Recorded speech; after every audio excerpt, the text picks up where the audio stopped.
Muli, binanggit na po natin ang ating sagot at sila'y nagkausap na po at sinabi nga po natin, pabayaan na po natin at sila naman po ay nagkausap na. I'm sorry, hindi namin pwede pabayaan because the taxpayers who are funding the government and are actually paying the salaries of this administration is actually asking for the truth from the palace. Bakit po natanggal yung executive secretary at sino po yung nagpatanggal sa kanya?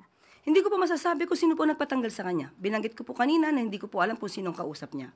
Kung yun pa ang nababasa ng palasyo, dahil sinabit niya naman po ang sarili niya sa President's prerogative, yan lang po ang ating masasabi. At tinanggap po ang sinasabing resignation. Okay, ma'am, just a follow-up question if you could not give us the exact reason for Bersamin's removal.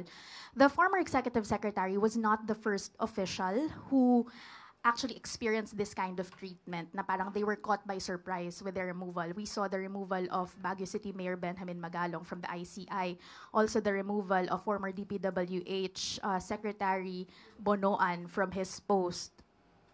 How does the palace actually explain the seeming trend of unceremonious removal of high-ranking officials in the Philippine seat of power?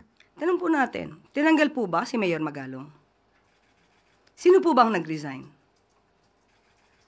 Ang huli natin pagkakasabi tungkol kay Mayor Magalong ay ipapatignan, ipapacheck, ipapa-assess sa legal team kung mayroon ba na-violate. Wala pong nagpa-resign kay Mayor Magalong. Aksyon niya po yan, voluntaryo.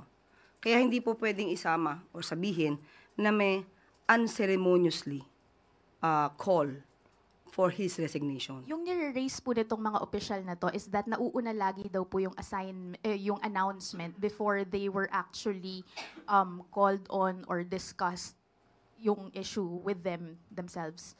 How does the palace respond to that? Na may parang gap in terms of communication within the president's inner circle? Tandaan po natin, lahat naman po kami ay ang aming service ay upon the pleasure of the president. Sabi nga nila, pagpasok mo dito, hindi mo alam kung ito na yung huling araw mo. So lahat po kami dapat ay handa doon.